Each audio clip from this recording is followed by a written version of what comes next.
Hi, welcome to the American Helicopter Museum and Education Center. My name is Bob Beggs, and I'm the chairman of the board of the museum. And I'm here to welcome you. So, as we noted, there are a lot of teachers. How many teachers in the room are kind of science and technology teachers? Nice, outstanding. So you're gonna get some science and technology today. How about history teachers? All right, we're gonna have plenty of history today. What's left? Gym teachers? No phys ed? Oh, yeah, we got some phys ed. Excellent. All right. Well, listen, the American Helicopter Museum and Education Center has, opened back in 1994, and we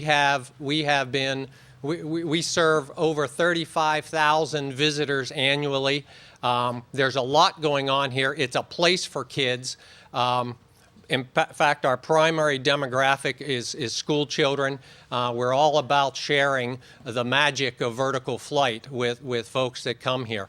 A lot on the schedule today.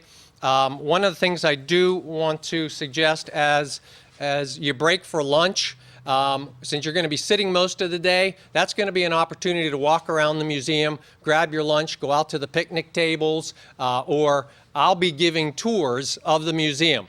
So those that want to walk around and understand about these helicopters, the history of these, myself or some of the other docents will be able to give you those tours, and you can ask questions about the museum.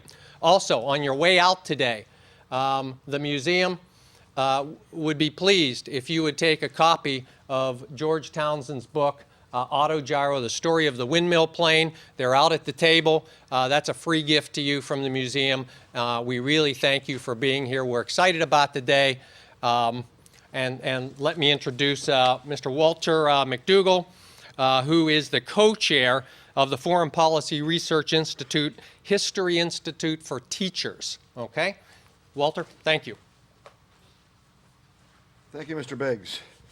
I indeed am Walter McDougall, professor of history and also the Alloy Anson Professor of International Relations at the University of Pennsylvania. But I'm here in my capacity as the co-chair of FPRI's History Institute for Secondary School Teachers. It's my privilege to be the one to welcome you to this special institute the FPRI is putting on, an institute on a fascinating case study of technology and innovation. It's special, but I hope it won't remain special, because I would love to see this particular day become a kind of a prototype for future investigations into innovation and the teaching of innovation in the future. We owe this still special event, however, to a number of institutions and people whom I hasten to thank. First and foremost, of course, our host, the American Helicopter Museum, Mr. Beggs, and our supporters, the Piasecki Foundation and the Boeing Corporation, and our impresario, Lawrence Husick. And not least, I want to thank personally all of you in attendance. As a parent of a high schooler and as a professor who teaches former high schoolers, I appreciate, perhaps more than most, what I call your quiet heroism in the classroom, teaching American children despite all of the distractions and resistance put in your way. So I thank you, teachers. I'm delighted to have you here. I also want to welcome FPRI trustees, I see some, as well as friends and staff of the Foreign Policy Research Institute and other distinguished guests of Boeing Corporation and the museum. Now, I myself am delighted to open these proceedings for, in addition to what I've already said, for three other reasons. First of all, I am just old enough to have grown up with helicopters. I was even a loyal viewer of Whirlybirds, a 30-minute television program that was on the air from 1957 to 1960. It featured Bell 47s, for those of you who don't remember it. I also am someone whose favorite segment in the weekly episode of MASH was the melancholy opening scene with its Bell H-13 Sioux Medevac choppers. I have become, a second reason is that I myself became a helicopter passenger, a real fan of the helicopter experience while serving with the United States Army Artillery in the Vietnam War. We were flown around in and out of various LZs and fire bases in the jungle by CH-47 Chinooks. I loved them. I much preferred traveling around Vietnam by helicopter, even though you're just above the tree line and all that, than I did in fixed-wing aircraft. It scared the dickens out of me, landing on those little airstrips. And I even brought with me a couple of props to prove my point. Some of you old-timers may recognize this. Oh, yes, this is your basic cargo strap off a Chinook, which we all larcenous GIs would steal and then cut off to make belts. Very nice souvenir belt. I also have a prop that was given to me by a very important person at the Boeing plant here locally. So I have my heat. I wore this summer on my annual golf trip to New Hampshire. We're visiting my brother. He has a good friend, Lieutenant Colonel Bill Benoit, who commanded a battalion in Vietnam and flew his lead Cobra in gunship operations in Vietnam. He got a kick out of this when I wore it up there to play golf this summer. The third reason, however, and this is perhaps most pertinent, long ago I was fortunate to write a book that won a prize. The Dexter Prize, it was called then, after the Dexter Chemical Company. Its name has now been changed to the Edelstein Prize after the CEO of that company. Oh yes, I also won a prize called the Pulitzer, but I valued the Dexter Prize that I won for the book called The Heavens and the Earth, A Political History of the Space Age. I valued the Dexter Prize more, not only because it was awarded to me not by an anonymous committee, but by experts in the field of the history of technology, which I was kind of a poacher in. I'd just gone into it to research this book on the space race, and because the Dexter Prize came with a cash emolument of $2,000. The Pulitzer was only $1,000. Well, during that experience of researching my book on the history of the of Sputnik and the American response in the early space age, I came to appreciate tremendously the history of technology community. Academics in universities, but also in our various government history offices and museums, who have studied the history of technology almost invisibly to the country and to the academic community at large. The fact is, history of technology, I learned, was marginalized. It still is marginalized to an astonishing degree. It's rarely taught, despite its unbelievable importance for not only human history in general, but American history in particular. And it's surprising because of the very keen innate interest so many young Americans have in technology. It is the arena in which they live and move and have their being. Well, to address that marginalization, at least for a day, Lawrence Husick has conceived this seminar. And my final privilege is to introduce him, because he's one of the smartest people I've ever met, in every positive sense of the word smart. A graduate of Muhlenberg College and Washington College of Law, Husick pursues a long list of simultaneous careers, callings, and avocations. And I know just enough about patent law, since my father was a distinguished patent attorney, and I know just enough about technology and policy think tanks to appreciate his breathtaking productivity. As a lawyer, consultant, adjunct professor at Penn and Johns Hopkins, a business entrepreneur and inventor who holds several patents, and a senior fellow at the Foreign Policy Research Institute. And it's in that capacity that he co-directs the FPRI project, not only on teaching, he directs the project on teaching innovation, but he also is a keen participant in our Center on Terrorism and Counterterrorism. He is the Chief Innovation Officer, among other things, for TerraDisc, a pioneering company in silico drug research, and I hope that when and if that company goes public, that we all get advance notice. Please welcome Lawrence Husick.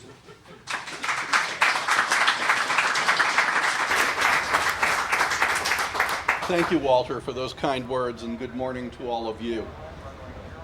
This is going to be a day that is absolutely densely packed with wonderful information, wonderful stories and insights, and because of that, it's going to seem to move very, very quickly. So I'm going to kick it off without too many formalities because it's really important that we get to the real stars of this day, and those are the people with the actual stories to tell. I'm just here to set the stage. This program in teaching innovation really is a program in teaching history, teaching economics, teaching every other subject of human endeavor through a lens of innovation. Because after all, innovation is a lot of what drives human existence. When you think about innovation, it's important to distinguish it from invention, and most students do not. So let me give you a framework, and this is only one, for thinking about what innovation is. Innovation is the process of making changes. It's the verb. By introducing valuable new methods, ideas, products. But innovation is also the noun. It's the thing. It is the method, idea, or process itself. Now there's one word in this definition which I'd like you to focus on for the rest of the day. And that word is valuable.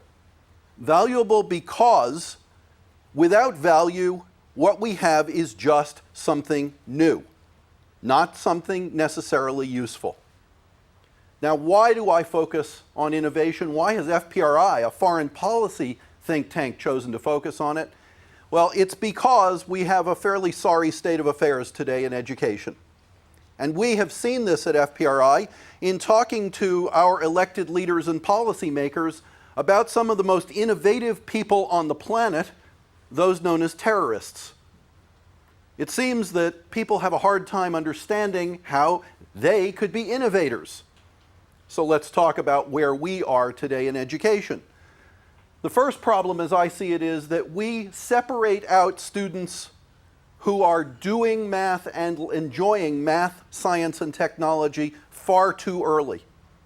By about third grade, we seem to have identified those who can do rigorous quantitative work and those who prefer the softer subjects. And from that point on, quite honestly, we let the soft subject kids slide. We don't demand that they stay on a track that will take them through calculus, that will take them through physics. Instead, we put them on an easier track. While we say to the kids who can and do science and math, yes, you'll also study Shakespeare. I haven't ever seen a course called Baby Shakespeare, but I've taught a course called Kitchen Chemistry. And I always wondered why that difference existed. The second problem is that our school systems teach students to fear failure. Now, often when they get into university settings, particularly in engineering and in the sciences, we have to unlearn that behavior because it's only through failure that we do learn, that we do advance. And any engineer will tell you the important thing is not failing, it's failing again. If at first you don't succeed, you won't succeed a whole bunch more times. That's what makes good engineers and scientists. But if a kid is so afraid of getting a B that he or she is paralyzed in that AP course, it's the wrong approach. And the result is that over the last 30 years, this country has failed to produce enough technologists and innovators to keep up with the world. Add to that, as we heard at FPRI this week, our failure to have an immigration policy that encourages the best and the brightest to come here and stay here from abroad, and we have a deficit that's just absolutely unbelievably difficult to deal with. So what are we doing? Well, at the Walkman Center at FPRI, we teach teachers because we think that's leverage. For every one of you here, there are probably 200 students you'll touch just this year. It's much simpler for us to do that than teaching students directly. We use innovation as a theme and give you the tools that you need to teach your subjects, regardless of time, place, or focus, but always thinking about innovation and what it brings to the table. And we have programs that are both live like this and on the web. Go to our website at fpri.org/education/innovation for a wealth of material from our conferences and from our scholars. We are supported by generous grants from Annenberg and Kaufman and Jerry Lenfest, among others. So the question, why helicopters? Why focus on helicopters? Well, part of that, I am proud to say, is just plain opportunism. You see, my law partner was a founder of this museum, and when he retired, I agreed to take his seat on the board, and I proudly serve here, and I figured, what the heck? But more than that, why not? Helicopters are cool. And kids know it. And that's an important way of engaging. So, for the rest of the day, some basic questions. Why a rotary wing? What you see out here is just wings that happen to move relative to the fuselage of the aircraft. Now, there were a lot of ideas early on about how wings might move, and probably all of you have seen the silent movies of the failed attempts to have airplanes that flap their wings like birds. And there were lots of good ideas like that, and lots of failures from which we eventually learned. The objectives, you've got to figure, are you want to take off vertically and land vertically, because then you don't need an airport. You can just land on top of a building. You can land wherever you wish. Secondly, you might be able to hover, and that could have real benefits. And third, you wanted something that was going to be safe, or at least safer. Now that's pretty strange when you consider that one definition of a helicopter is 200,000 independent parts desperately trying to get as far from each other as they possibly can. And yet the record of safety for helicopters is unbelievable, and safety is a tremendous, tremendous objective. But like anything else, the early history of helicopters was an invention that preceded a real need. That's Leonardo's drawing. Probably could never work for a lot of reasons that Dr. Charnov will tell you about in a few minutes. And even later on, early patents about how you might put together a helicopter just didn't pan out. We're still wondering about that, by the way. There's currently a prize competition underway for the first human-powered helicopter that can lift off and hover for 60 seconds. That's a lot of pedaling. So, you need to be able to recognize a need in order to have an innovation. And Igor Sikorsky, I think, perhaps said it best, if somewhat tongue-in-cheek.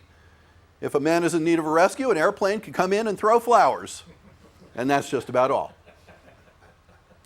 But a direct lift aircraft, a helicopter, can save a life. And in fact, less than 5 years after Mr. Sikorsky first successfully flew the first controlled helicopter, that's what happened. November 29th, 1945, the first rescue at sea using a helicopter. A direct need, a direct value. Now, with all apologies to the Rolling Stones, you can't always get what you need. Mr. Sikorsky, by the way, as well as Mr. Piasecki, who you'll hear about later, is famous for flying in a Hamburg instead of a crash helmet. You can't get me to do one of those. But eventually, you find out that in addition to not always getting what you need, you don't really know what you want. Different ways of doing different things. Walk around this museum at lunch. You go from one generation to the next, evolving the technology as you go, until finally you figure out what you needed all along. And what you need is all of the things that a helicopter can do for us, for our society, for our economy. These are important kinds of machines. They let us do things. I doubt that Mr. Sikorsky would ever have conceived that a very important use of the helicopter was to follow O.J. Simpson in that white Bronco down the freeway in L.A. Or to have a powerful enough helicopter to dip into a lake, lift up tons of water, fly over a ridgeline, and drop it where a firefighter can't get at it. But those are just some of the things we do with these amazing machines. And so, as I said at the beginning, if you take invention and you add a value of some sort, what you get is innovation. What you get is the National Medal of Technology. What you get is something of lasting value. And we want you, to be able to add your 2 cents and have your students add their 2 cents and carry on the conversation. And that's what this day is about. Now, it gives me great pleasure to introduce our first substantive speaker. Dr. Bruce Charnov is a man of many, many talents. He holds a doctorate, a law degree. He is an ordained rabbi. He is a professor at Hofstra University in the Frank G. Zarb School of Business. And he is, from my conversation with him, an absolutely incurable romantic about early flight. And with that brief and altogether unlaudable introduction, I give you Dr. Bruce Charnov. Okay, get me up and running. Okay, while this is loading, I'm particularly excited because of where we are. Because except for the Sikorsky Enterprise in Connecticut, this is where the American Rotary Wing industry began, here in the Brandywine Valley. So we're here. This is your history. And hopefully it will be something that we can get excited about. It's a brief history. It got out of hand, my 358-page book that I wrote. You've got a copy of it. It has a lot more information that I'm going to be able to access today. I have a lot of slides because I've got a whole lot of work to do. It says brief, it's sort of not brief. Okay. This is cited by some historians as the first mention of rotary flight. It's from the 3rd century in China. Someone asked the master about the principles of mounting to dangerous heights and traveling to the vast inane. The master said some have made flying cars, and it's this, leather straps fastened to blades returning so as to set the machine in motion, fastened to returning blades so as to set the machine in motion. I have no idea what that means.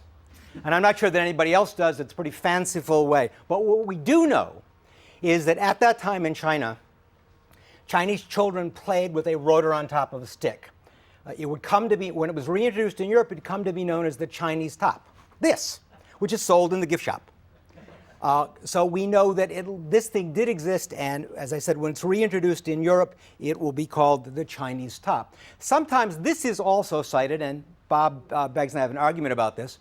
This is also cited as an example. This is from 1460 in Le Mans. It's the Virgin and Christ Child with Saint Benoit. This is cited as the first example of a helicopter. Unfortunately, there's some, and the conclusion is that it's right outside. You've got it, and you see it here. It's in the American Helicopter Museum. The problem is that there's some pretty solid scholarship by Eugene K. Liberatore, who wrote a book called Helicopters Before Helicopters, which, along with Jean Boulet's book, are the two major histories of this early helicopter history. He pretty conclusively demonstrates, it's also found here, you can look up here in the corner up here in this manuscript, this is from 1370. In fact, this is a generette, it's a noisemaker. It never flew. What? You know, he won't give up. I know it's his museum, he won't give up. But this is my presentation, and you're arguing with Eugene Liberatore, who maintained this was actually a noisemaker, it never flew. In fact, a more plausible beginning of helicopter history is the one that Lawrence referred to. This, of course, is Leonardo da Vinci. This is his helical screw or aerial screw. Leonardo's great insight was that air is like a fluid. And he was familiar with the Archimedes screw that we used to lift water. So he thought that conceiving of the air as a fluid, you could actually, if you could do this fast enough, you could, in fact, actually rise into the air. This is a modern artist's conception of that. The interesting thing is that it clearly shows, by the way, the Leonardo drawing was from 1483, it clearly shows that it was intended to carry a human being. Alec Jean-Pierre Paucton in 1768 will reintroduce this concept of an aerial screw into Europe. It's the first articulation of a rotary wing aircraft that would actually carry a human being. Before that, you didn't have, you had aerial craft, we're going to see, and we're going to talk about a lot of first, and a lot of stuff that looks insignificant until you realize, in fact, what it was. This is someone that almost nobody knows. This is Mikhail Vasilievich Lomonosov. He is considered the father of Russian science. He founded the University of Moscow. He was the first person in history to freeze mercury. He hypothesized the atmosphere of Venus. He speculated on the existence of Antarctica before it was known. And he wrote on the organic origins of amber and petroleum. He had a wide variety of interest. Again, he's considered the father of Russian science. He was also interested in meteorology. And his aviation contribution comes because of his interest in meteorology. He wanted something that could go up in the air and measure temperature. Before the Russian Academy of Sciences in 1754, this is what they said. The Honorable Advisor Lomonosov demonstrated his invention called the aerodynamic to be used for the purposes of depressing the air by means of wings rotating horizontally in the opposite direction by the agency of a spring type of used in clocks in order to lift the machine into the upper layers of the air. It was suspended from a string. It never actually flew. But there are two things from this. One is it's the first mechanical conception, at least, of something that could actually fly. And he clearly it looks like, this is an artist recreation. Nobody quite knows what it looked like, but at least there's enough evidence to suggest that it was a coaxial, two propellers revolving in the opposite direction. The problem that you have is that when a rotor goes around, it creates centrifugal force. And one of the problems that we have is how do you counter that? And we're going to talk about that evolution. But the earliest evolution of how you do that is to have two propellers going in opposite directions. Otherwise, if you don't, it's going to tip over. As we're going to see, that will bother a great many people. This doesn't look like much. Not at all. This is the Lannoy Benvenu helicopter. It's from 1783. It takes place after the first balloon flight, 1783 of the first, 1780 balloon flight. This is about a year later. It doesn't look like much. It is a bow with the twisted in opposite directions with, in effect, counter-rotating rotors on each end. And it was demonstrated in the French Academy on April 28, 1784, and it rose in free flight. It is the first powered aircraft to fly in history. And that's its significance. But it has a greater significance because it also inspires a ne'er-do-well English, minor English noble by the name of Sir George Cayley. Cayley will come to be known as the father of aerial navigation. He is inspired by the Lannoy Benvenu helicopter. Of course, they didn't call it a helicopter. It would later come to be called that. But now we're rushing into really significant stuff. This is his version of it, and you can see he's clearly inspired by the earlier French helicopter. But he also observes nature, and this is a copy of a letter in which he writes about, down here at the bottom, he writes about observing a maple seed, how it spirals down, and it takes a long time to get to the Earth, and in fact it travels, I believe he says here, it travels over 70 feet. This phenomenon will come to be called autorotation. He is clearly aware of it. This, plus observing birds, sets him on an investigation of wings. And you can see here, this is from 1808, that he's done some pretty serious investigation about how wings work. And he does it in a very interesting manner. He constructs a wing, he puts it on an arm, that arm rotates around a cylinder, and it rotates because he puts a weight, and as the weight pulls down, it rotates. This is the founding of a science that today we call aeronautics. But he's what I like to think of as a pragmatic scientist. He actually goes out and he does kind of Roger Bacon type investigations. Cayley is the first one to, in fact, define the problems of rotary wing flight, actual flight in general. He speaks of lift, drag, weight, and thrust. And he's clearly aware of the relationship between thrust and weight. And he's aware of the whole issue of power. Now, this is his design. This is published in 1843. Your manuscript says 1943. He didn't live that long. It was never built. It clearly would not have flown, but let's look at the arrangement.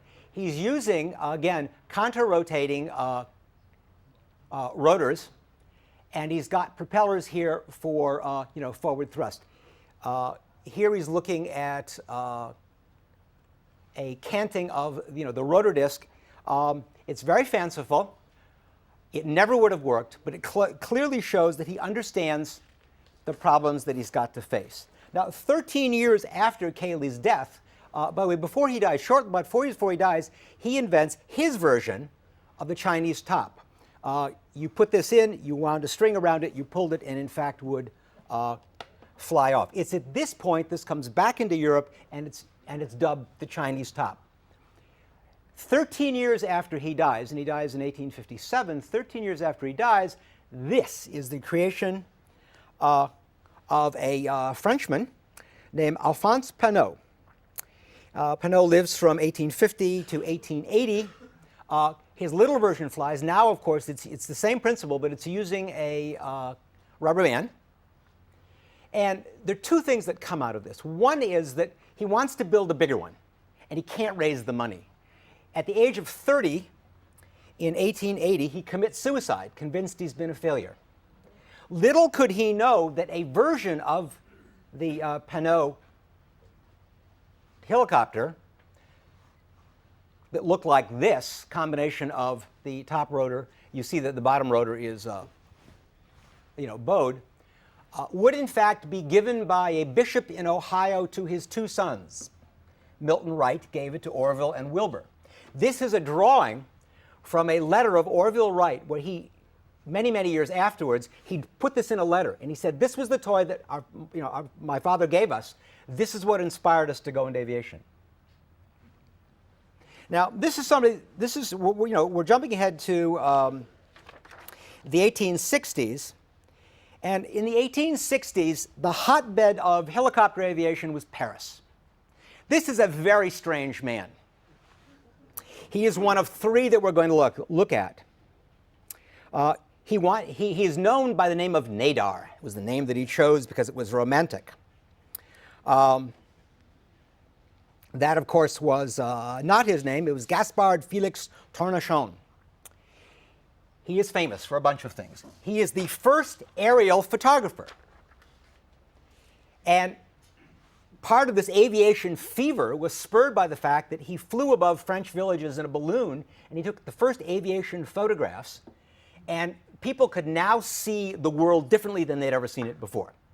He also took pictures of the sewers of Paris using the first flash, and he interviewed a very old French veteran, took pictures of him, and wrote about him, creating what today would be known as photojournalism. Now, he was the center of three men. They were known as the helicopter triumvirate, the people that were just fanatic about helicopters. The other one was the Vicomte Gustave de Poton de Amecourt. And the third one was Gabriel de la Landelle. Now, Landelle is a fantasy painter and illustrator. We remember him primarily for two reasons. One, he'll create fanciful paintings, but he coins a word. The word's called aviation. D'Amecourt is, we remember him for two reasons. One is that he is the man who coins the term helicopter, from the Greek spiral and wing, helix, helikos, and pteron. This is what he's also remembered for. This is actually a steam engine. And it's an attempt to create a vertical aircraft. Note it's also coaxial. Again, you've got to deal with the issues of torque. The rotors moved in opposite directions. It is a steam engine. It did not fly, but it's displayed in the Museum of Aviation in France because, and by the way, it had no generator. It actually heated the water. The water was actually contained, the steam was actually contained in these coils. But it is remembered for a major advance in dealing with one of the issues of vertical flight, that of the weight-to-power ratio, because this is the first engine that's created made of this new metal called aluminum. But we remember him primarily because he coins the word helicopter and because he founds a journal that it goes through a name change. The name of that journal, of course, is the Journal of Aviation. It is the first publication to use that term. It is the oldest publication to use that term. He also forms a society to promote a helicopter. The secretary of that society is a French author by the name of Jules Verne. Jules Verne, first of all, puts Nadar as a character in one of his novels. He refers to d'Amécourt in one of his novels as a pioneer in aviation, and he publishes a book with a fanciful helicopter in it called Robur the Conqueror in French, known in English as the Clipper of the Clouds. We, in fact, would forget that, except for the fact that in Russia, we're going to see there's a young man by the name of Igor Sikorsky who gets interested in helicopters. And he claims that what gets him interested in helicopters is Leonardo da Vinci and the book, The Clipper in the Clouds. Now, this is interesting. This is actually from an 1880 poster, but it's dated 1874. It is by a man named Achenbach in Germany. And for the longest time, this was considered significant because it was the first to show a different way of dealing with torque, the tail rotor. You can see it here, which, by the way, ultimately is what you're going to find out here. But we're not there yet. This, by the way, was known, this thing, was called a Fliegend Wurstkessel, known as a flying sausage boiler, because of the double enclosed boiler was apparently used somehow in sausage making. And I've always subscribed to the theory that you don't watch legislation or sausage being made, so that is the full extent of my knowledge. Again, Eugene Libator has done extensive analysis on this, and 2 years ago presented a paper that strongly suggests that this is not the case, that this in fact has been mistaken. This is not actually a tail rotor. It's actually a thruster that can be rotated to propel the aircraft from the back, as well as to keep it from going left and right. And this is some of his analysis. This is within the last 2 years.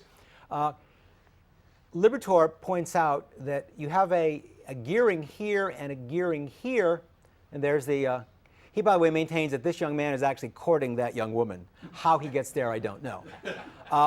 This is his close-up. He says the turbine-powered tail rotor. Here in the bottom is the gearing which actually turns it, and here is the steam which actually powers it. We can't then go from and assert that this, in fact, is the very first tail rotor, but we're going to get closer to it. This doesn't look like much. This is the creation of an Italian, Enrico Forlanini. This is from 1877, and it actually flew. It is a, okay, sorry, wrong button. Okay. This is what's actually inside that cylinder. It's a two-cylinder steam engine. But again, if you go back and you look at it, in order to deal with the weight, Forlanini did not put any boiler. The steam is actually contained in this. It is screwed on, and it powers this aircraft. But it flew. And it becomes the first mechanically powered, not rubber band powered, but the first mechanically powered aircraft in history. Now, you were shown this before, and again, I have to correct Lawrence. This, in fact, is not a powered aircraft where somebody's going to pedal their way to success. But this is an interesting aircraft. It's from Monaco. And it is from 1905. It is the creation of Maurice Léger. And I'm putting it in here because it always gets overlooked. I mean, you're going to see one picture of it. It looks very ungainly. It was powered by electricity. So it was tethered to the ground. And that's why helicopter historians tend to ignore it, because it was tethered to the ground. This is what it actually looked like. The interesting thing about it, that if you don't overlook it, this is Léger in the center, but this is another interesting man. This is Dr. Jules Richard. He is chairman of the Monaco Oceanographic Institute, a position later that Jacques Cousteau would occupy for many years. The reason that I put this in is the fact that witnessed by, and this is again in 1905, witnessed by Prince Albert of Monaco and attested to by several other witnesses, This actually lifted this man off the ground for 15 seconds. It is the first rotary wing aircraft, albeit tethered to the ground with an electric cable, to lift a human being off the earth. And Dr. Richards deserves to be remembered as the first helicopter passenger in history. Yes? Are they fabric covered? Yes, yes. In fact, they're covered with aluminum. He designed a bigger one. This is his 2-passenger model. This was actually constructed in 1907. This is a museum model of what it looked like. It didn't survive the first flight. It actually tipped over. But if you go back and you look at the construction, I mean, this is what it looks like. It's actually quite interesting because it has all the motors on top. By the way, this is not the strangest craft we're going to look at. There are stranger. This is a museum model, but I think that the Leger helicopter deserves to be remembered. Even though it was tethered to the ground, it could actually lift a human being. But now we're getting some very serious. Now, why? Because we're understanding more and engines are getting better. This is the Breguet. The Breguet Rene gyroplane. He coins the word. And Louis Charles Breguet's family, of course, was the famous watchmaking family. They'd been in business by this point 132 years. They'd made watches for people like Napoleon Bonaparte and Marie Antoinette and Louis XVI. They'd been around a long time. Here's what Breguet looked like. Well, I'm sorry, let me come back to this photo. I keep touching the wrong button. This is what his aircraft looked like. Again, it's a cruciform with 4 sets of rotors. The engine is the center. They're powered by belts linking all the rotors. These two would clockwise. These two would be counterclockwise. This was his, the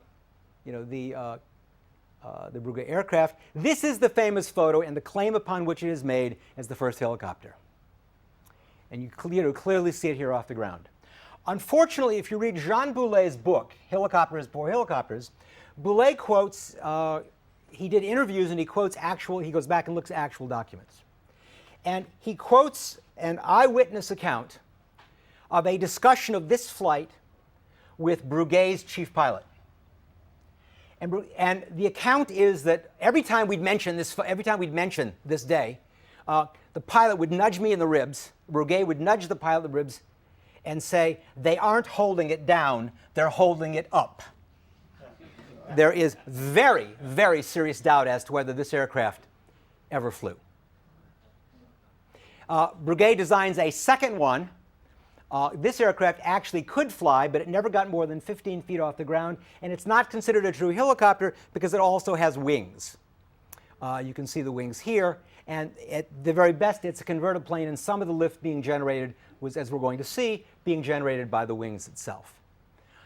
This is something that I want you to look at, because one of the problems, if you remember I said that the problem with a rotor as it goes around is it exerts gyroscopic force. And it's not even force. I mean, consider an aircraft, helicopter moving through the air. When the rotor is going this way, if the rotor is going 100 miles an hour and the helicopter is going 200 miles an hour, that rotor, as it travels here, is actually traveling 300 miles an hour. When it travels this way, it's now going the opposite direction. It's only traveling 100 miles an hour. That creates an imbalance of force. The way that we're ultimately going to deal with it is actually found in this forgotten patent. These are 2 Hungarians, Josef Bartha, it's Matazar and Bartha, Max Bartha and Josef Matazar. This is actually the German patent from 1913. It was patented in 1912 in England. Now, the Patent Search Service was not such that we'd think that anybody was actually aware of it. But they've actually solved the problem. And it's a solution that we're going to see. It's going to be rediscovered by Juan de la Cierva in Spain. It is the key to the early successful rotary flight. It's a hinge right here. This is a hinged rotor. Actually, it's an offset hinge that allows the rotor to flap, what is known as coning, so that as the rotor goes around, it will self-correct. The rotor will actually tilt up or down to equalize the force. Now, as we're going to see, Cierva is going to add one more thing to that, and that allows the rotor to go back and forth, to jiggle, lead-lag hinging, to reduce the torsional force on the root, because otherwise, eventually the rotor has the potential of metal fatigue and breaking off. But What I want you to see is that this was around, in fact, actually, this is actually a hanging stick control that looks like it could have tilted the rotor. That discovery will not come into rotary wing aircraft until the mid-1930s. It's going to be key. But this was around. Auto rotation, the fact that if you take a helicopter rotor and you have enough air coming up through the bottom, and it has the right angle on the wing, the right incidence on the rotor, the air coming through will actually generate lift. Helicopters fly by pushing down. A freewheeling rotor, what we'll call the autogyro, flies by lifting up. That's a simplification, but everyone who flies a helicopter knows this, because if a helicopter gets in trouble, that's exactly what you hope you can do. You pray to God you can do. You auto-rotate down. That auto-rotation was actually patented, to the extent that you can patent it, by Charles Bernard in 1902. This is 1912. So the various bits and pieces are out there, but nobody's put them together. These people, by the way, will not put them together. It will take a new eye. Now, there are a number of claims as to what was the first helicopter. By the way, the Breguet helicopter, I said that was also the Breguet-Richer helicopter. Just so you don't think that this was a ne'er-do-well, engineer, son of a wealthy family, kind of fooling around. Charles Richer would win the Nobel Prize for medicine in 1913 for discovering anaphylactic shock. So, I mean, we're talking about some, pretty heavyweight people here. Again, I refer you to Jean Boulet's book, quoting the chief pilot. It's a direct quote. In fact, it's highly unlikely that flew. This, however, has a different claim. This is Paul Cournot's helicopter, and the claim has been made by the French that this is the first helicopter, and in fact, 2007 was the 100th anniversary. That is a highly suspect claim. Cournot was the eldest of 15 children. He began experimenting with helicopters. This is what he comes up with. Again, counter-rotating, front and back. You have an engine here. It's controlled by belts. Very, very inefficient in terms of generating enough power, and that's one of the problems. Now, he had he built a model, and the model flew. And he knew to actually get witnesses. And he got affidavits that people saw the model fly. Supposedly, this model flies in November 13th, 1907. Supposedly, it lifts. The claim is that it lifts with him in it as a pilot, lifts 1 foot off the ground. The problem is that there was no witnessing of this. There was no attestation. He also claims later that it took Cournot and his brother 4.5 feet off the ground. This has been called into question by engineering analysis by Gordon Leishman of the University of Maryland, the Martin Minta Distinguished Professor, as well as by Eugene Laboratoire, also an engineer.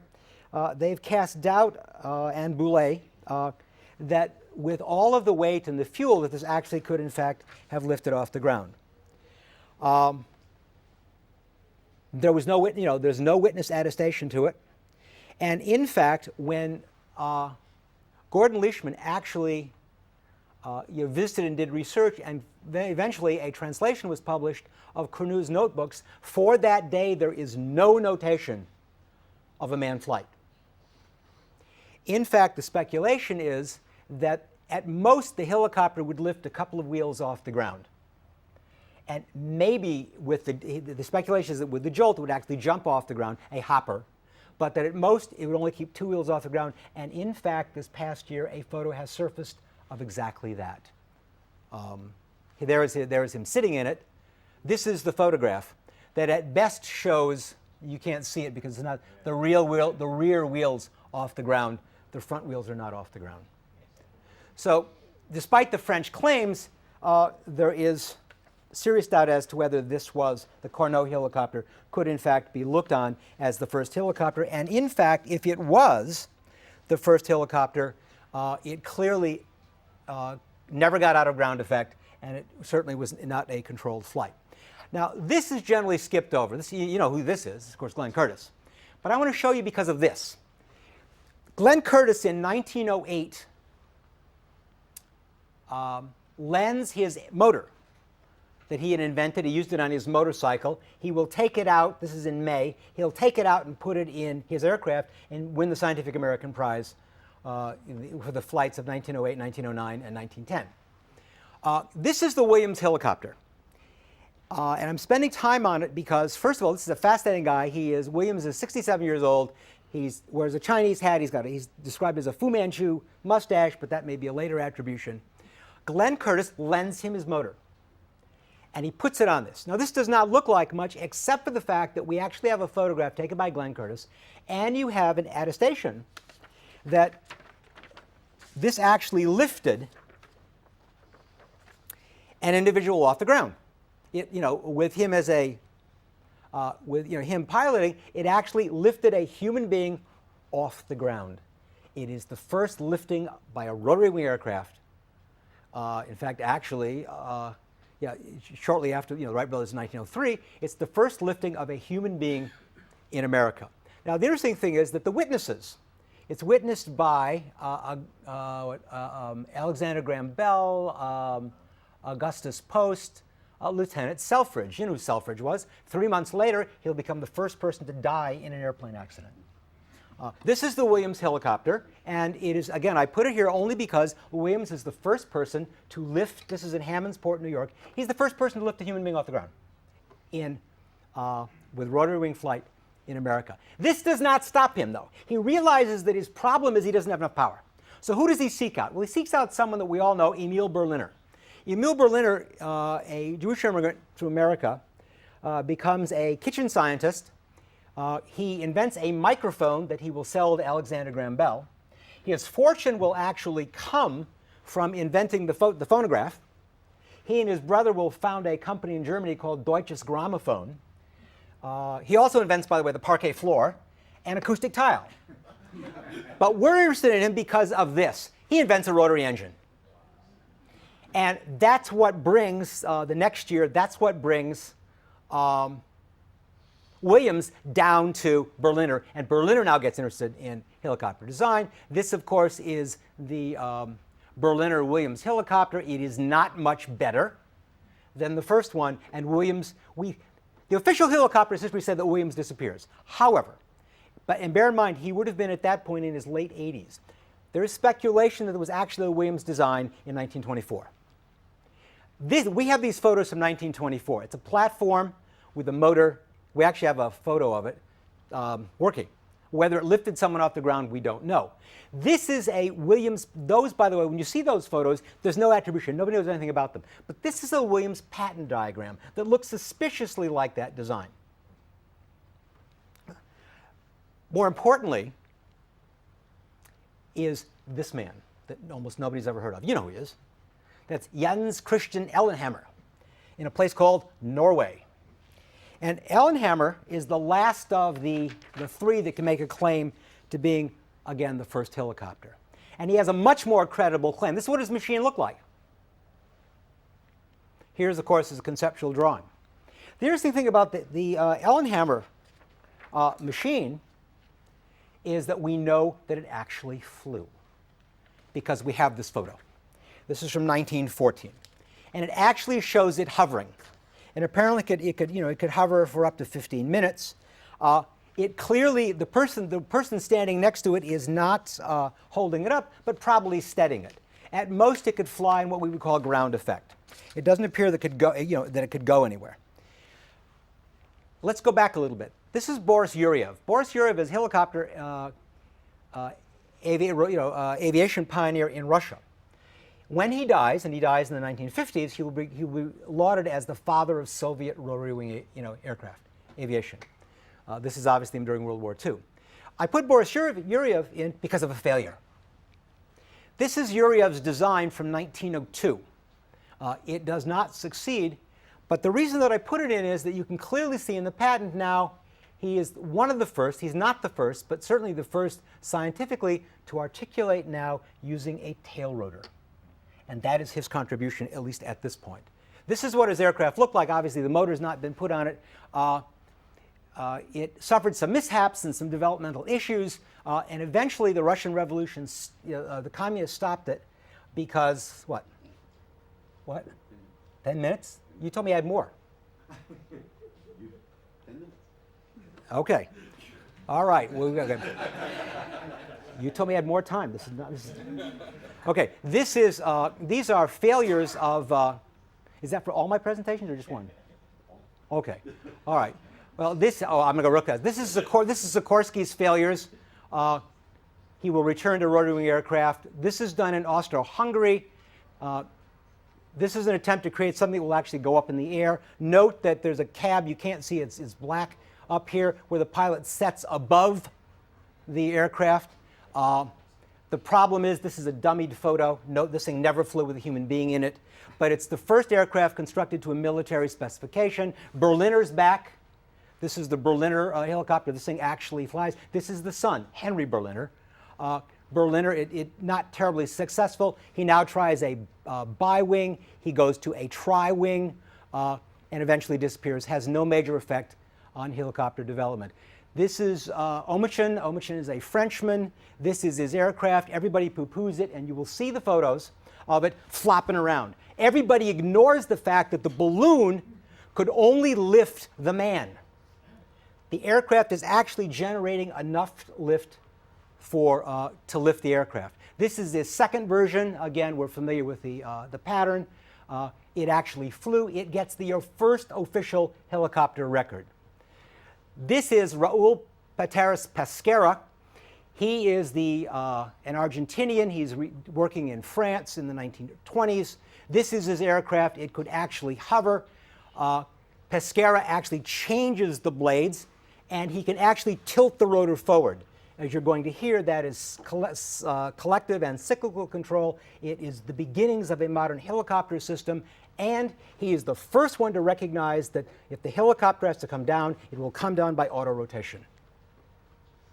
Now, this ungainly thing is the Debusat helicopter. It has the distinction of being the Army's first helicopter. The Army invested $200,000 in it.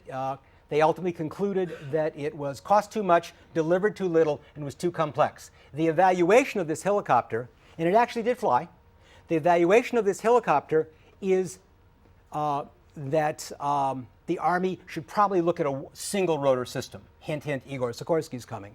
This is the aircraft actually flying, carrying 3 other people, 1, 2, 3. It would actually fly, could lift 4 people. This is Corradino d'Ascanio. This actually will hold a record in 1930, a coaxial helicopter. I put it in only because d'Ascanio will go on to invent and be famous for the Vespa motor scooter. And this is the I think it's the Hungarian Asboth. Again, a helicopter that will hold some records.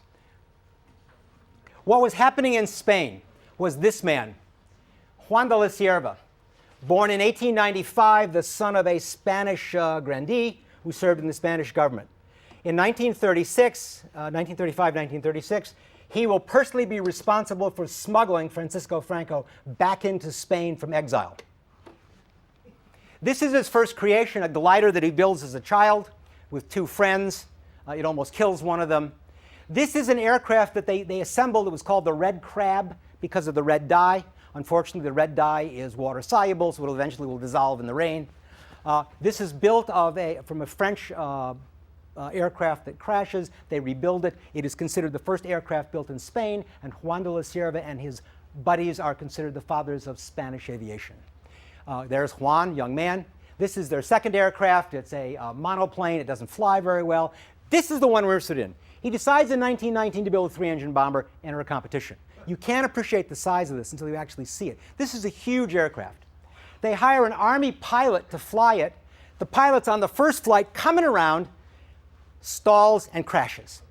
And this is the moment of genius and innovation. Because Cierva asked, why does an airplane crash? Well, you know why it crashes. Because the air is not going over the wing fast enough. It reaches stall speed. It's not generating enough lift.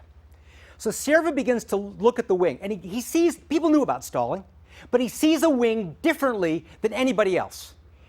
Because he now says, what happened if we decouple the speed of the wing from the speed of the aircraft? His answer is a rotor on top, which, as you were told, is nothing more than 4 wings, that can now freely go around, and the speed which they go through the air is now independent of the speed of the aircraft. He knows that this will fly because he's experimented with models. This is his first one, the attempt again, coaxial aircraft. It doesn't work very well because the rotors interfere with each other. And you can see this is actually the third one they build, but the second one they fly. It doesn't work very well because of centrifugal force. This is the second one built, the third one flown. It doesn't fly very well, but this one does. Why?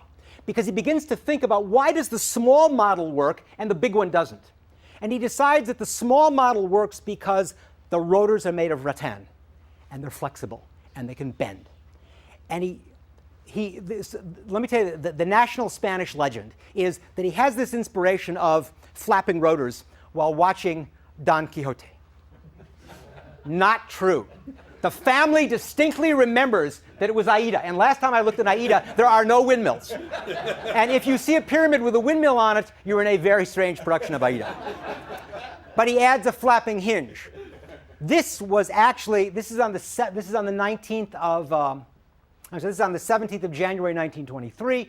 It's the first film. It actually flown on the 7th while making a hop across the field by Alejandro Spencer Gomez, his first Rotary Wing pilot. You can see the models start getting bigger. They start getting faster. The question is, how do you spin up the rotor? So here, this is from the Getty collection. You've got people wrapping a cable around, and the idea is they would pull on it to spin up the rotor. Otherwise, you taxi it around the field.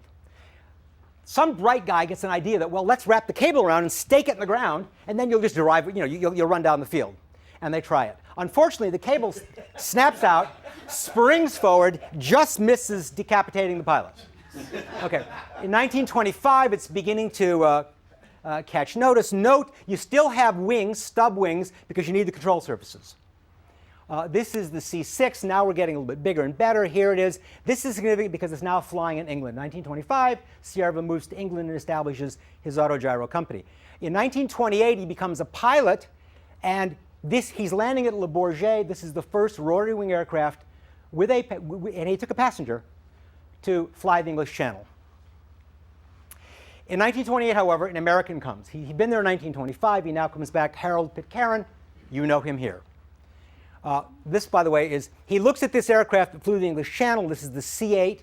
Pitcairn orders one, but he wants the same engine that Charles Lindbergh had. He wants the right engine. So it's the C-8W. That aircraft comes to America. Here it is flying over the Brynäthen Cathedral. It is given its 418. It's the first rotary wing aircraft in America. Now, this is not that, but this is what Pitcairn does. He flies it against biplanes to see about performance parameters. I throw this in only because it was done at Roosevelt Field, which is about half a mile from my university. Here's Orville Wright again now, come to inspect it at Anacostia Naval Air Station. It's advancing. It's beginning to get some publicity in Europe. This is now the model that we're going to look at. This is the PCA-2, again, flying over the Brynäthen Cathedral, but we're not quite there yet. The C-8W is requested by the Smithsonian. It's flown to the mall. Here it's being accepted in the Smithsonian collection. It is now out at Silver Hill. It needs restoration. It is the first rotary wing aircraft in America. Cierva comes in 1929. He's flying his new aircraft. Note the box tail. The idea was that it would force the prop wash back up into the rotor and spin it up. It is an unsuccessful solution. This is taken from this museum right out here. And this is the PCA-1A. It's the second experimental aircraft that Pitcairn builds in 1929 and early 1930. It is a wonderful restoration except for the propeller. The propeller, it never had a three-bladed propeller. In 1930, October, November, they're now flying this new aircraft, the PCA-2. Here it's flying over Grant's Tomb, Riverside Cathedral. That is the third experimental model that he builds, the PCA-1B. It no longer survives. Here is it flying over the Florida Everglades. Here it is flying over the incomplete George Washington Bridge that was being built. Notice there's no roadbed. Here it is flying over 6th Avenue and around 6th Avenue and Wall Street. An architect tells me it's flying through the airspace that will later be occupied by the World Trade Center. New York Piers. It gets on Aero Digest. And on April 2nd, it gets ATC, it gets certified, certification 410. It's the first certified rotary wing aircraft in America. On April 8th, Amelia Earhart will fly it to the first altitude record of an autogyro, and on April 22nd, it will land at the White House, becoming the first rotary wing aircraft to land at the White House. That day, President Hoover will present Harold Pitcairn and his associates, and they're standing in the background, with the Collier Trophy, a replica of which is sitting right out here. And of course, then it's the first aircraft to take off. Pitcairn tries to sell this during the Depression by promoting it for country clubs and golf clubs. The Dude Ranch, it's almost the last scene that you will see when the wealthy playboy lands it in the 1934 film. It happened one night. He lands it at the country club. He doesn't get the girl. For publicity, Amelia Earhart embarks on a national tour, and she's going to make the first transcontinental flight. Unfortunately for her, this man, Johnny Miller, beats her cross-country by about 8 days. Here's Miller landing in Glendale. Here's Amelia Earhart there. She's there like 7 days later. Supposedly, she gets out of her aircraft and says, "I'll bet you've never seen one of these." And they said, "One came through a couple days ago." Okay. Pitcairn, the Champion Sparkplug Company, embarks on they send it to South America. Here is at Chichen Itza. It captures the fancy, by the way, it couldn't hover, and it couldn't lift that much, by the way. One of the problems was Pitcairn tries to sell it during the Depression for $15,000 when you could buy a used aircraft for $1,500. But fanciful, I just love this cover. Cierva comes back in 1931. They pick him up. They're taking off here from a pier in New York. It was a press thing. This is a drawing from 1929 that I actually found in an archive. It's Juan de la Cierva's conception of a pusher autogyro. That will actually be built in 1931 by a company in Detroit. Its significance, it's out at the Hiller Museum. Its significance is that it is the first rotary wing aircraft autogyro with a pusher engine on it. They received from Philadelphia the Scott Medal from the Franklin Institute. The military looks at it. The Navy has one, the Marine Corps have one. They take it to Nicaragua. They find that it can carry too little. It doesn't give enough bang for the buck, if you will. But it can land on an aircraft carrier. It does fire spotting duties in New Jersey. The Detroit News buys one. That one, by the way, is in the Henry Ford Museum. It's actually red. This is actually blue. This is Ann Strawbridge. She will eventually become a pilot, but it's flown for the back seat, so she is not a pilot here. She is of Philadelphia. I mention this only because she's from Philadelphia, and it has been restored. It is the only flying 1930s autogyro in existence today. Again, some publicity about it. This is the Kellett Company, their first model. That's another licensee. This is Juan de la Cierva. That's their second aircraft. They are also developing American autogyros. You're picking up in England. This is a French conception of a fanciful autogyro. Again, from 1932. We're not there yet. What's missing from that aircraft? There are no wings. That did not exist, but that's where we're going. Pitcairn builds a 5-passenger aircraft. It gets very expensive, very luxurious. It's designed by Robert Nordham, who does some of the Luscombe aircraft and the Aranca. It's a beautiful aircraft. They sell 5. One goes to England, one goes to Scotland. None of them exist today. There is, beginning in 1935-36, some conceptions of perhaps this could be a weapon of war. Again, it gets publicity. They land at Soldiers Field in 1933 for the Carnegie Medal. That medal, by the way, is presented by Edwin Aldrin, Buzz Aldrin's father. This is the most interesting. This is not a very good photo. This is the Hafner gyroplane, not an autogyro, in England.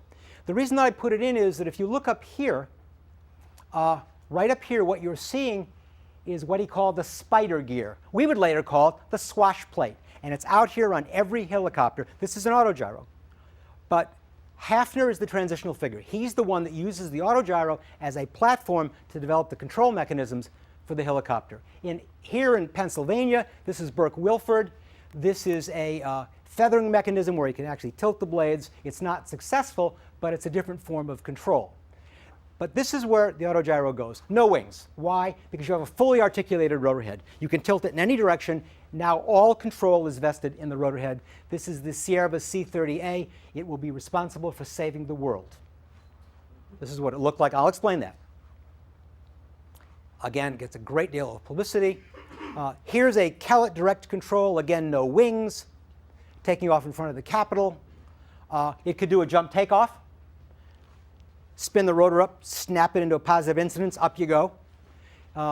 Cierva experiments on a carrier.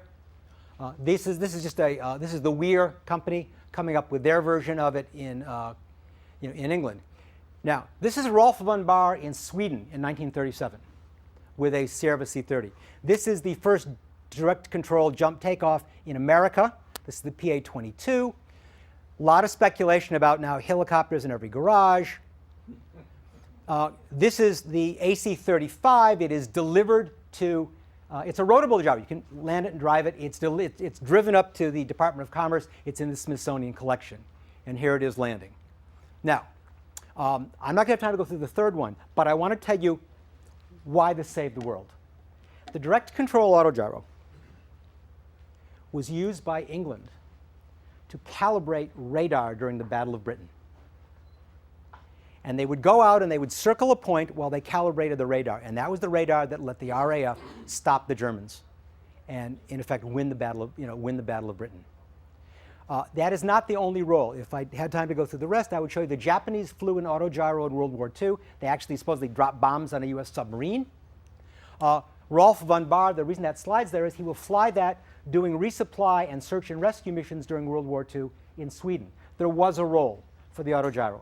But by and large, what is happening during this period is very simple. The first helicopter in Germany, the FA-61. More importantly, it's demonstrated in 1936 and in 1937. It's publicly demonstrated. It's first flown in 1936. It's demonstrated in 1937. And in order to show the prowess, Hermann Göring, who's head of the Luftwaffe, invites Charles Lindbergh to come to Germany to see it fly inside the Deutsches Hall. Now, it's flown by Hanna Reich, the first of the Whirly Girls. You know why she was selected? A, she's the Lady Lindy. She's very photogenic. B, she's very small and light, because this thing could not lift a whole lot. The rumor is that the spectators sucked out so much oxygen from the Deutsches Hall that the engine couldn't function. They had to actually pipe oxygen in. I don't know if that's true. What I do know is that Charles Lindbergh will send a report back scaring the hell out of everyone, because now the focus will not be merely on vertical flight and landing and takeoff, because the autogyro can now do a jump takeoff, can jump 40 feet in the air. It can now land dead stick. The one thing that it can't do, because it's not a powered rotor, is hover. But that is the one thing that the American military wants, that it now demands. And that's going to lead the military and the national interest into the helicopter, and I believe subsequent speakers are going to pick that up. There's a lot more. There's a whole other presentation. It's in your thing. Thank you.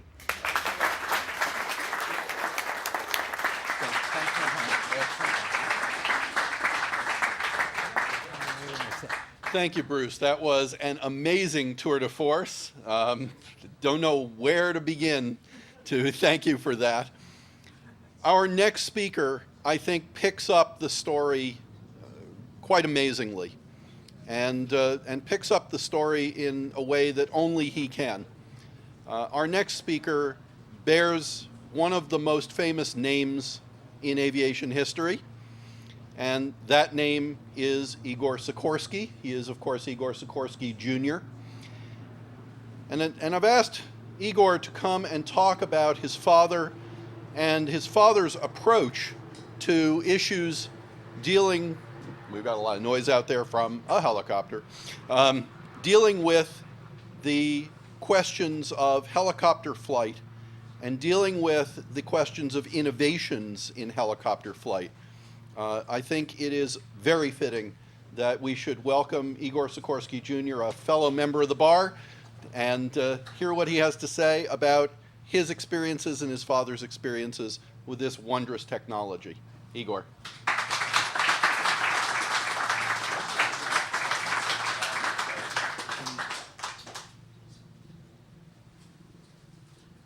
Bruce is a tough act to follow, and he's covered a lot of the history, so I'm going to try to tell you some of the personal history from my father. As you saw some pictures here, my father, and as already you've heard, my father, as a child, read the Jules Verne and, of course, saw the sketches of Leonardo da Vinci. And when you saw the photographs here of the first helicopter he built, that was built on the coaxial concept, the pictures that you saw. I'm going to try to keep to my time here. Now, Father, from the very beginning of his career, dreamed of a helicopter. And he built his first, he was born in 1889, and when he heard of the Wright brothers, that inspired him. Now, there were no aviation industry, no engine industry worth in Russia in 1909. My grandfather, his father, gave him a pile of gold money and sent him to Paris, because that was then, in those years, the center of aviation, Le Bourget Field. And by the way, if you had sent me with a pile of money to Paris, as a 19-year-old, I wouldn't have spent all the time at Le Bourget. But that was his dedication. So he got an engine, and he brought it back to Kiev and built his first helicopter in 1909. Now, I want to say that this was, Dad, I heard him say, this was a very good helicopter. It raised clouds of dust. It scared the chickens and made a lot of noise. And it had many strange vibrations. See, so that's typical. Nothing's changed. But unfortunately, it had one technical defect. It couldn't fly. But other than that, it was a great helicopter. But it had a 25 horsepower engine. And years later, in going through my father's effects, he had a 1936 Encyclopedia Britannica. And in it was a paragraph entitled Helicopter. And he underlined that. And it said in 1936 that helicopters would be extravagant of power. And if you're an engineer, you know what we're talking about. And so when Father built the first two helicopters, he realized intuitively, and by the way, he believed in intuition. They had nothing else to work with in 1909, 1910, as far as knowing what was going on. He didn't know all of at that time, of the background that Bruce pointed out. He had minimum. He did know of Urev's work, and you notice that it was designed, we had pictures of it that were similar to the configuration that ultimately Father ended up with. So he turned to conventional aircraft. And in 1913, he built the first four-engine plane in the world.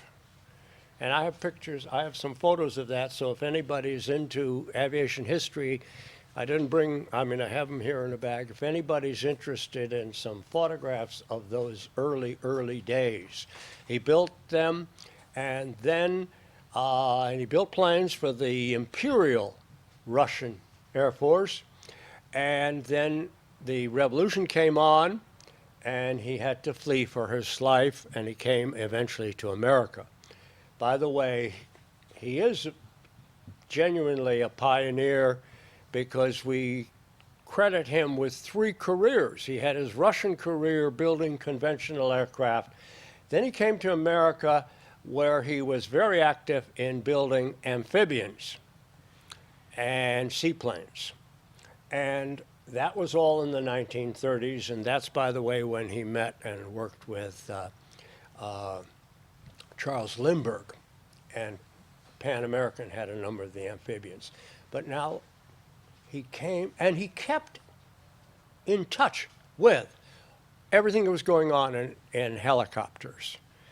He also was with Charles Lindbergh in that trip to Germany in 1938 and saw what progress they had there.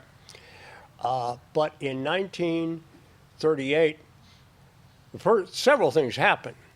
One of them was that the amphibian gradually faded out as the principal passenger plane. That's for a lot of reasons, and I won't take up your time with it, but trust me that the amphibian, by the late 1930s, it had dominated passenger and pioneered passenger travel in the earlier part of the 1930s. But by late 1930s, it dried up, and some people, and by that time, Sikorsky Aircraft was a part of what was then called United Aircraft, which is now United Technologies. And they sent for Father, and they said, we're going to close your plant. And he talked them into letting him experiment with the helicopter. They thought he was crazy, but they also thought that he had proven himself in other things. By the way, I want to say that sometimes people would introduce my father and say this was the inventor of the helicopter. And he never claimed that. Couldn't claim it. He knew too much of how much he was dependent on all the people who came before him. So he would never claim that he was an inventor of the helicopter. By the way, I also should say, my father was raised in Russia, and he would, first years, he did not say helicopter. He said heliocopter, following the Greek. So he came and he started. What did he do? Now, I told you about how he built planes in Russia 30 years earlier. And what you did then was you built a plane and you got into it, and you didn't know if the plane could fly, and you didn't know how to fly it. But that's what you did. And so when he came to the helicopter, he approached the helicopter in late 1938 and into 1939 the same way. Now, we have at the New England Air Museum the initial, I don't have pictures of it, but the initial test stand. And what the first thing they did was put a test stand with about 10 feet tall, and they ran different shapes of rotors blades. You see, so you had, and they did them, and they measured the lift. And they did that for months. And he also built had another test stand with a tail rotor type to test how to control it. So ultimately what they did was they built, and then Father went to the staff and he said, build me a platform. Build me something that we can move around very simply. And we'll get in it and fly it. And that's what they did. And on September 14th, 1939, they flew for the first time. Now, that we use as the first flight of what became known as the VS-300. Some people ask, well, how did they get to that title? How did you say VS-300? Well, in those days, they were already part, as I said, of United. And so he went to United and said, I need a new designation, but it's got to have 3 in it because I built 2 helicopters in Russia, and this is my 3rd helicopter. So VS-300 is the number, and that's what that plane. And you see, I think we've handed out to you the VS-300. This is a later version, and about the way it came very close. You'll notice in the photograph that we gave you, it's no coverage. Why?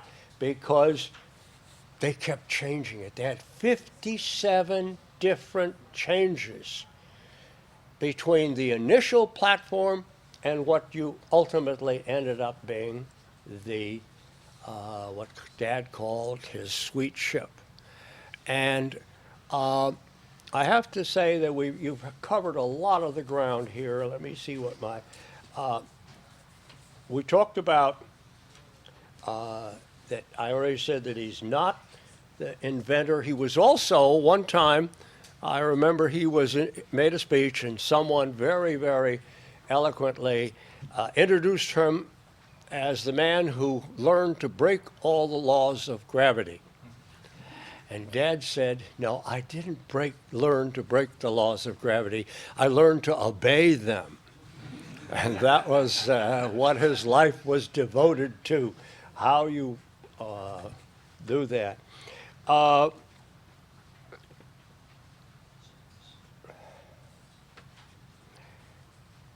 The work here in the VS300, and I have a video of that, and I'll be glad to send that to anyone who would like to see. You have it? It's on the disk. Everyone has it. Oh, everyone, the video? Yes. Wow, okay. Then you're way ahead of me. And the video, okay, that's good, because it shows the early work that from September on, they started experimenting, and they had in the back, the tail rotor, the whole business of control was a tremendous problem. And for the first year, finally, they could hover, they could fly. One time someone was there and watching it, and he said, well, I notice you've gone sideways, and you hover, and you go backwards, but I haven't seen you go forward. And he said, it's a small technical problem we haven't solved yet. And actually, that was a headache for about 9 months. They flew it. They did everything they could to figure out how to get it to go forward. Okay? And in fact, they were so desperate about that they thought that, well, the only thing we can do is turn around the cockpits. They turn around the seats and we'll go all right that way. So they actually did have drawings of turning the cockpit around somehow or other so they could go forward. And that's the only way they could do it. So that was one of the things that they had problem. You talked about auto rotation. Bruce talked a little bit about auto rotation. One time someone, old lady came up to Dad and, said, what happens, and he was speaking about helicopters, and they said, what happens if the engine fails? And Father said, no problem at all. We teach the pilots auto rotation, and that, there. Then the lady said, what happens if a rotor breaks? Dad stopped and said, we don't recommend that. So there you are. I haven't tried to cover everything, and I'm trying to keep within the time. I want you to know that in your package you have a disc. I recommend you take a look at it. That's where the very first period. And finally, by the way, it's interesting. I'll just have 1 minute more.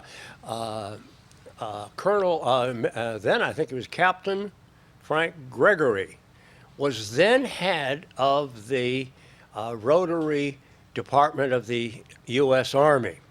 And they were of course, everything air was part of the Army at that time.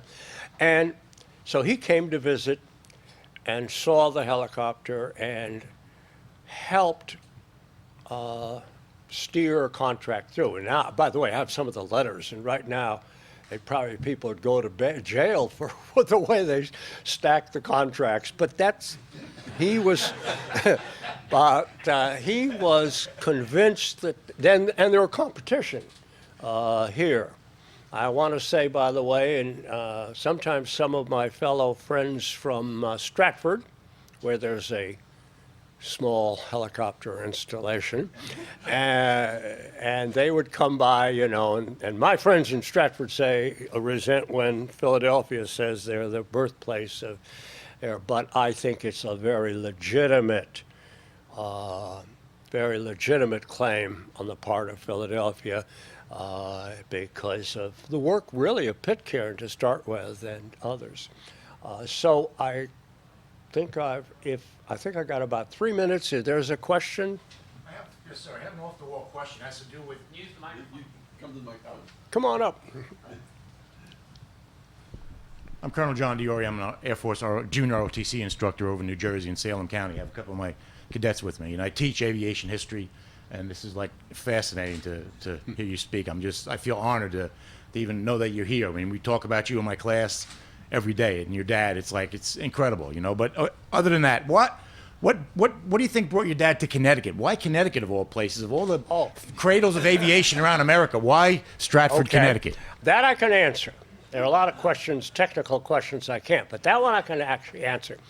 Remember, I mentioned to you that Father, after he came from Russia, started building planes, and he first built them in Long Island. And they were right next to the old Roosevelt Field. Unfortunately, Roosevelt Field now is, I think, a shopping center rather than the field. But that's the field, by the way, from which Lindbergh took off. And Dad then built a number of planes. He had a trimotor plane that they were thinking about, that they was designed to fly the Atlantic and for the Ortega prize. There used to be a prize. It was $25,000 to be the first plane, and that was the plane, that was the prize that made Lindbergh. At any rate, they were in Long Island, and that he was making conventional planes. But he made a twin-engine amphibian, and it was a real amphibian. It was land and sea. It was the S-38, meaning S. Sikorsky 38th model, and it just was a tremendous success for the time. Before then, they always built planes for a spec. In other words, they didn't build planes on spec up to that time, and it was built in 1928. But it was so successful, and they knew it would be, that they started just simply an assembly line. Now, you might not think 114 or 118 planes, but in 1928, to turn out 128 of the same model was quite unusual, and it put the company on the there. Now, it's an amphibian, and Dad is then saying he has to move, and he wants a place where he has the mouth of a river, so they could go from a plant to the mouth of a river, and the river be very close to Long Island Sound. Okay? So he came to Connecticut. By the way, we were almost in Old Saybrook. I don't know if you know Connecticut, but we almost went to Old Saybrook.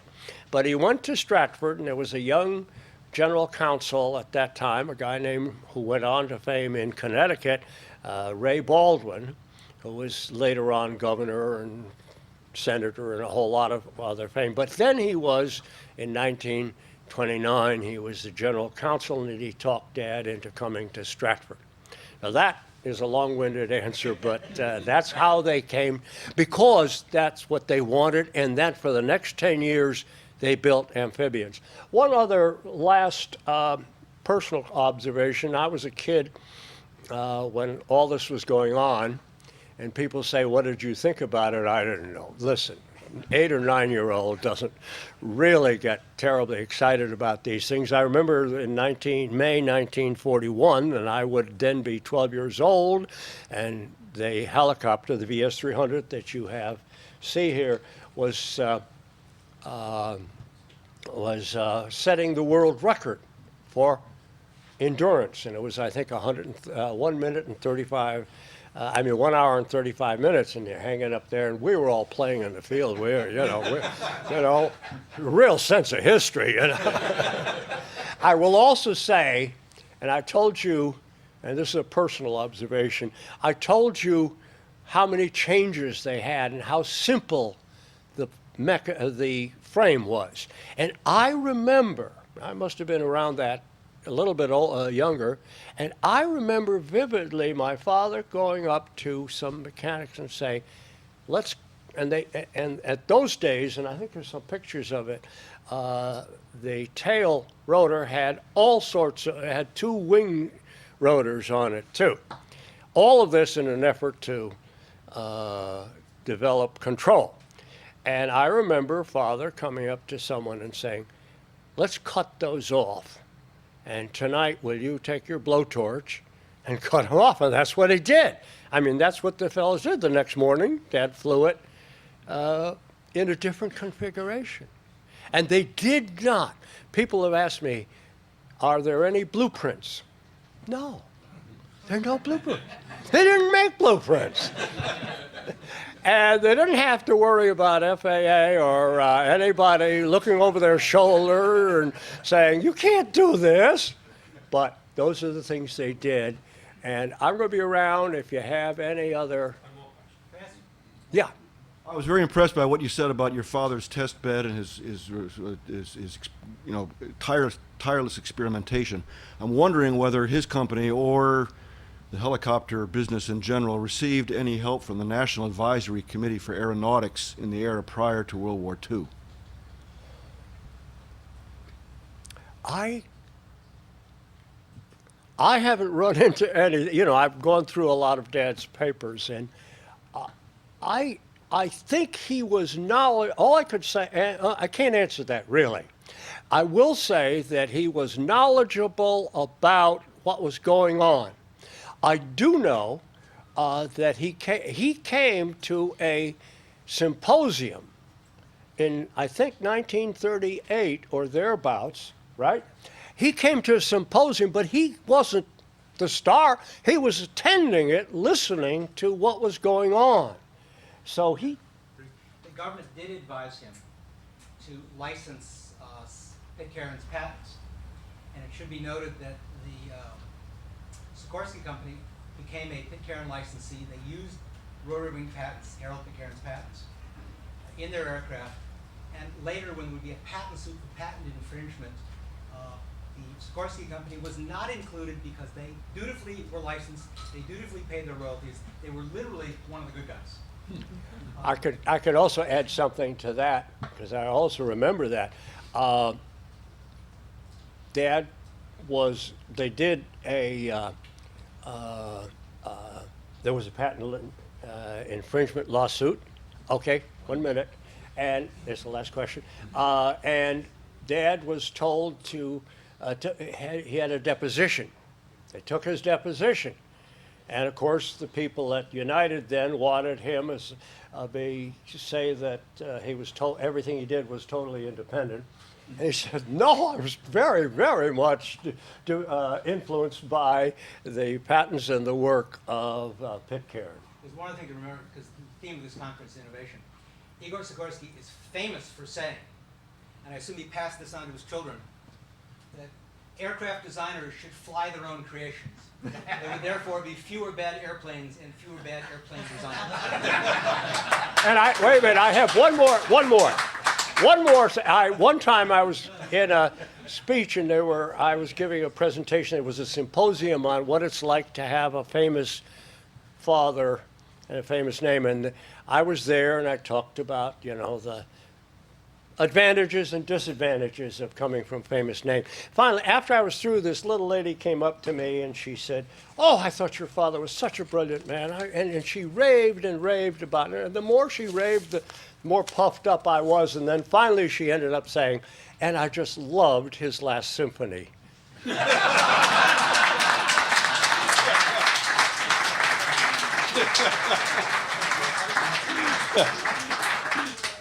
Thank you, Igor. Tremendous. We're going to move right along since, as is fairly typical for these sessions, we're now behind schedule. And so I'm going to queue up our next speaker while I introduce him.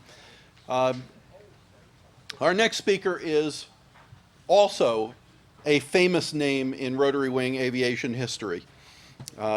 He is Fred Piasecki, the son of Frank Piasecki, and if you walk out of this door, you will see a blue helicopter here, and immediately in front of it, you'll see a bust of Frank. Frank was a tremendous supporter of this museum, as well as a trustee of FPRI, so we have many, many connections with the Piasecki family, and it is truly my pleasure to introduce to you a man who I have the pleasure of working with professionally, who is a visionary in his own right, to talk about innovations in Frank Piasecki's life and in the development of the other major type of helicopter, the tandem rotor.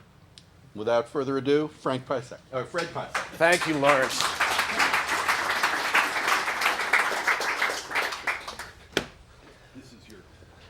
That's my clicker, thank you. Welcome, everybody, and it's a great pleasure to see all these smiling faces, and it's a great pleasure to talk about my dad, who I dearly loved, and to talk about a subject that he was very a student of, and that was innovation and what are the ingredients that allow innovation, and how to nurture it, study it, and achieve it yourself, so to speak. And I have the story in somewhat of a picture format. And the story starts, it will revolve around Philadelphia because that's where he was born. But as you've heard from Bruce and Igor, Philadelphia in the 1930s was not the aviation mecca of the United States, but it was definitely the Rotary Wing mecca, thanks to the likes of Pitcairn family, the Kellett brothers, Burke Wolford, and others who were studying Rotary Wing at the time. I'm not going to read these, and I'm sort of going to go to the picture, but the ingredients of Frank and his innovativeness occurred when he was a child. His parents were emigrated from Poland with barely anything to come to the States with, were very successful, and all their energies went into son Frank, his development as a violinist.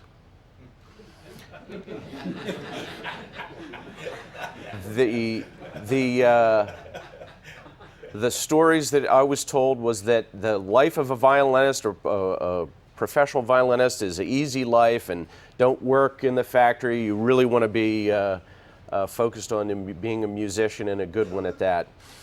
And he had the humility to know that he was not the best violinist, and therefore soon graduated to orchestra master of Upper Darby, his high school. And so he, very young, had this leadership role using the batons, directing a large group. This is the first little bit of ingredients we see of how he got to where innovation and his skills to achieve what he did with the tandem rotor helicopter. So there's Emily and Nakodam. I believe this is graduation day of high school. He went on to University of Pennsylvania in their mechanical engineering department, but was soon bored by that and attended some classes at New York University, and I don't know if that was an exchange with UPenn or how that worked out, but ended up going to New York University. The words here, I want to draw back to a previous speaker where Igor stated that his father was, I forget the exact words, but part of all of this is the ability to experiment and study the pursuit and failures of others. This was not, the helicopter engineer of this time needed to not only study the failures of the community and bring those into the latest design or whatever design problem they needed to overcome. And failures were not looked at by Frank as failures with with disappointment.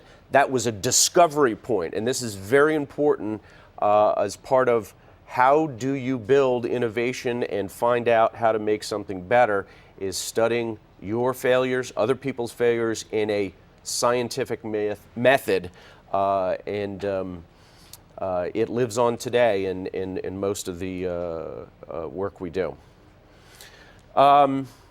Igor, I'm going to draw it back to Igor again, the creativity of combining other people's ideas. You heard about Igor going to this 1938 Franklin Institute symposia where Igor was taking notes.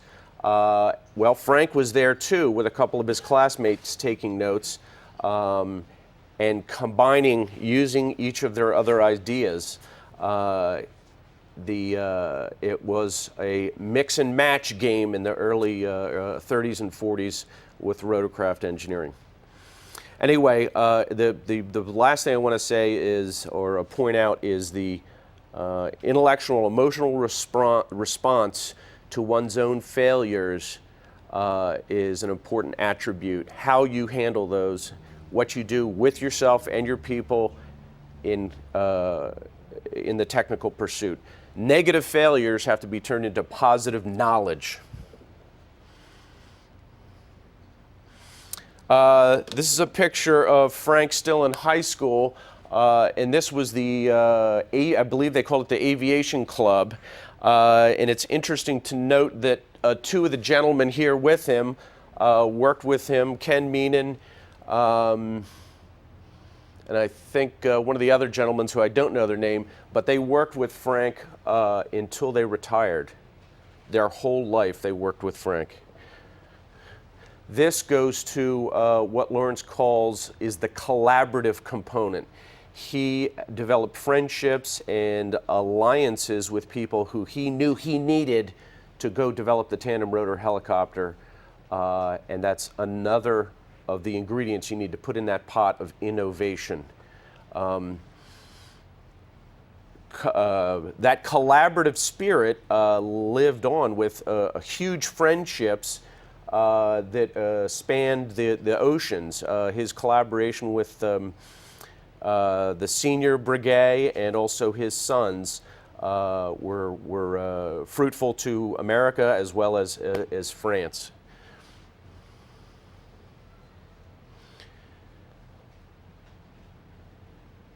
This is another vein, and I bring it up because it was part of Frank's spirit, is people would, like Igor pointed out, come up to Frank and say, what is the ingredients that you use to invent these wonderful things? And he would stop them very short and say, hey, listen, I understand your enthusiasm, but you need to identify the need, the thing that you're going to solve. People don't buy interesting things because they're interesting, they buy them because they need them. And this is a problem in aviation sometimes because we are so research top heavy that we sometimes lose sight of what the customer, who has no understanding of our product at all, really needs. The other thing I want to point out with this slide is the learning, deep learning of other people's inventions and an understanding of the total picture, where the product will be used, how it will be used, the environment it'll be used in.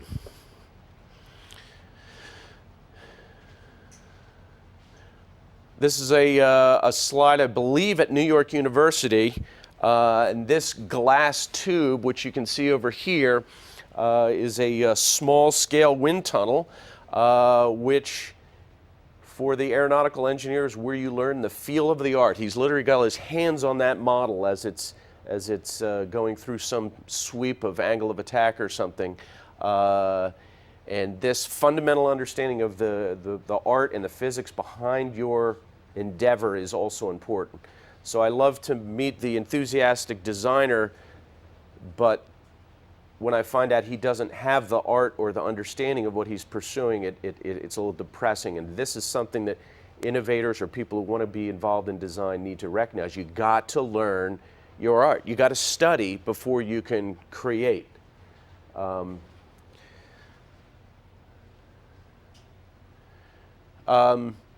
We talked a little bit about the linkage to Philadelphia, and it was a very busy time during the 40s and or 30s and 40s,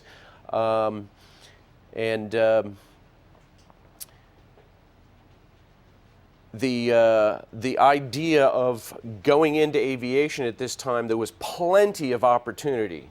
You would almost be called foolish to pursue Rotary Wing endeavors because there were so many things going on in aviation. An aviation engineer did not have a problem getting a job at this time in this history. You really had to be crazy. So you got to have your vision very clearly laid out in front of you. And this is Frank at assembling a bunch of his friends to pursue helicopter development at this same time. The early workings were under the umbrella of a thing called PV engineering form.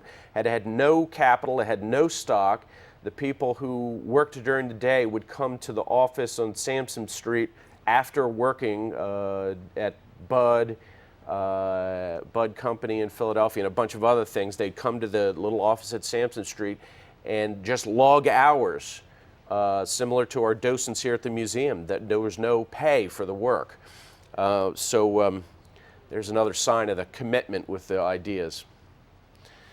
I'm sorry this doesn't show up better, but this picture is very important. It goes back another thread with Igor is the collaborative working environment here. The man on the left was a very successful aeronautical designer called Elliot Daland. And Elliot, at this time in his life, was completely blind. And Elliot had worked on the Platt-Lepage XR-1 and had a successful design previous to that at Keystone Aircraft. And Dad knew he was blind, but was able to take him and explain the drawings to him, literally verbally explain the layouts. And Elliot advised him on how to make this early helicopter development. And to my father's right, who's sitting down there, is a mechanic in his dirty overalls. So you can see how closely there obviously some problem is being discussed. The mechanic is going to go execute whatever orders are issued, and here you're taking a blind man, and you're using his intellect to go solve some engineering problem right there at the table. Wonderful picture.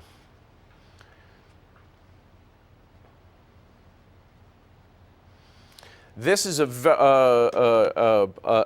thing that Lawrence has helped me draw out, is that by the time Frank and his little group got started, Igor was already flying the VS-300. The problems had been solved. There was no need to pursue this, except for the fact that Sikorsky during the war had received an order and was busy fulfilling those orders.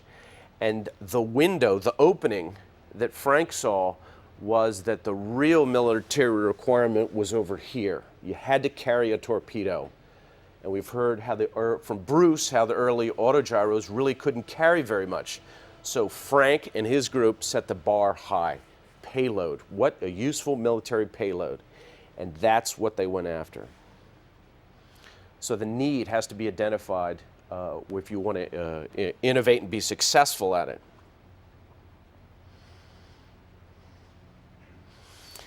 This is not necessary, or this is many years later from the 40s, but all through his life, Frank had this collaborative spirit. Here they are on a drafting table, working some problem out. Young and old, aero, electrical controls, it all had to come together right here at the board. And Frank knew how to do that. Orchestration. Remember I told you about the music leader or the orchestra master?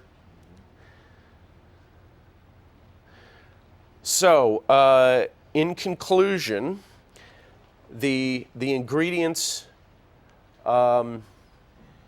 the ingredients that sometimes need to accompany to innovate come from the personality, collaboration, leadership, perseverance, and persuasiveness. There was many people that when they approach an engineering problem, they try their best tricks in the book, and the ability to persuade them to go try a couple other tricks is tough stuff.